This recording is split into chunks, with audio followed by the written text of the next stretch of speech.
64, so in this case I kept it around the same range, and I'm using between 50 and 200 nodes. Okay.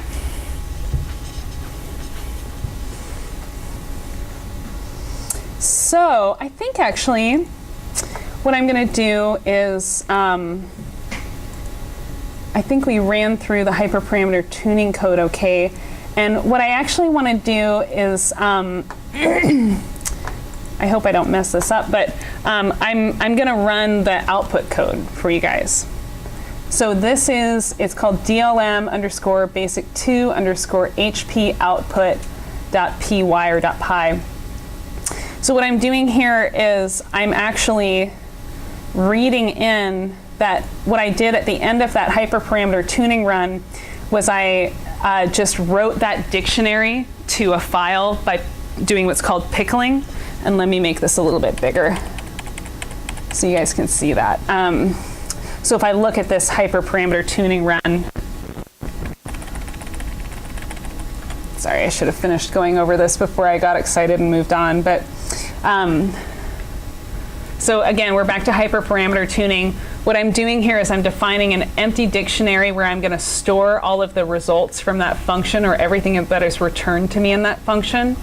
I'm going to read through my hyperparameter tuning configurations that I just showed you guys, and then I'm just going to iterate through every single row or every single configuration in that file, and I'm going to define parameters from that file and feed them into my function.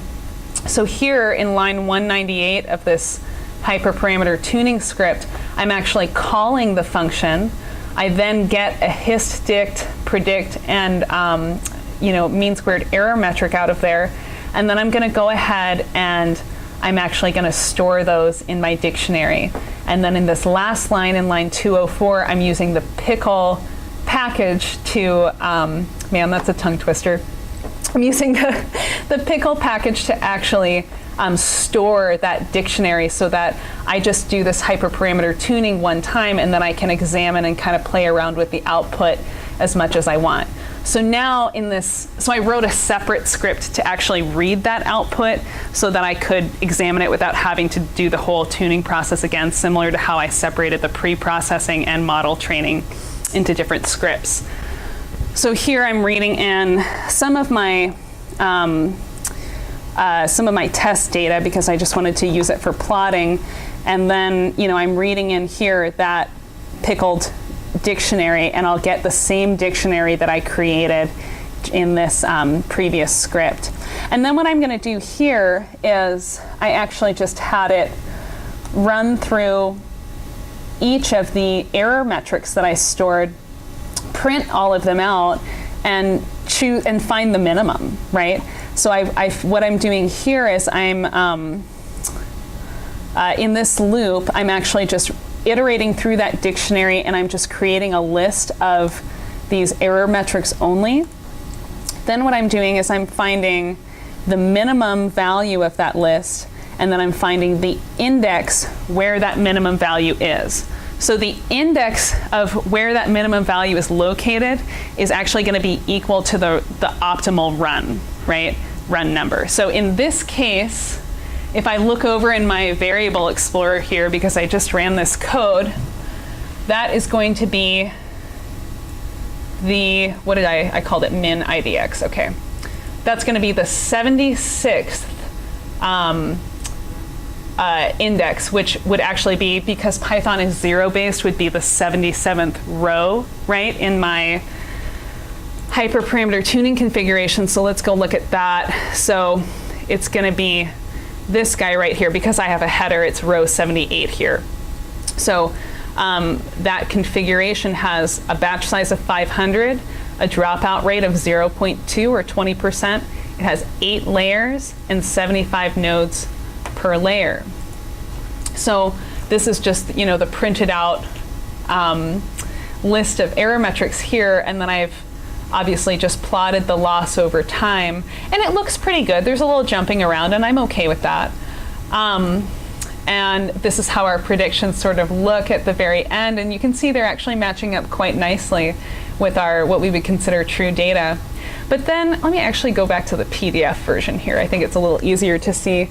Then what I've done is I've just plotted a quick histogram of the different mean squared errors that I got out from all of those different configurations of hyperparameters, right?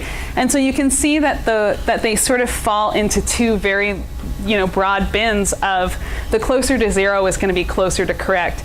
So I have two kind of broad bins of pretty much right and really wrong, right? And so the ones that, the configurations that fall into this really wrong category would be those configurations of hyperparameters that didn't produce a model that understood a mapping within the number of epochs that I provided it, right? I set basically the number of epochs that I was willing to wait timing-wise for each of these things to run. And so some of them did very well and some of them did very poorly. So let's look at those distributions separately. So in the top subfigure here, I have the mean squared error histogram for the configurations that were very wrong.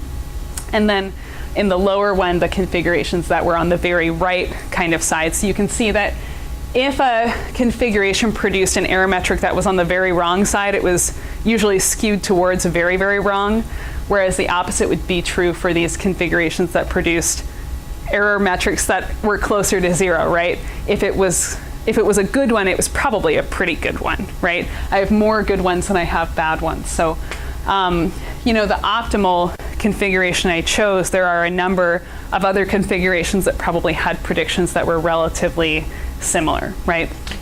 And then the last thing that I did here is that I actually just took, I should have put this over here, but I actually just reran and rebuilt a model just using those hyperparameters themselves, and just to see what the output would look like, which isn't something you necessarily have to do, but it's probably worth doing. And this is what that model actually looks like. So I'll zoom in if you want, but the name of this file is dlm_basic2_structure_tuned, TUNED.pdf. And so this is the model that we actually chose to run, and you can see that it has an input layer, an output layer, 8 hidden layers, and then let me zoom in so you can see a few more of those parameters. So I'm using a batch size of 500, and for each of these hidden layers, I have 75 nodes per layer. This picture doesn't include the dropout rate or some of the other hyperparameters that we set, but you can see those in the code itself. So that's kind of just a typical and basic workflow of how to move through the pre-processing and model building and hyperparameter optimization process with a really simple problem.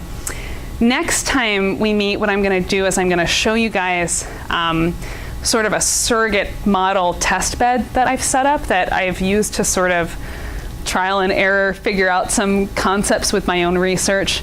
And and we'll actually build 3 different network architectures based on a single sort of physical model conceptualization.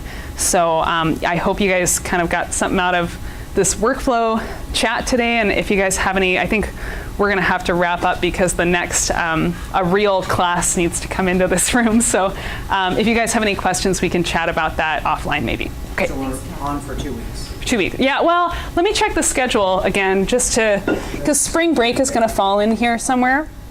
I do have on the GitHub page, I have an updated version of this document, but yeah, actually the next time we meet is going to be March 22nd, because in 2 weeks it would be spring break. So we're actually going to meet in 3 weeks. So thank you so much, guys.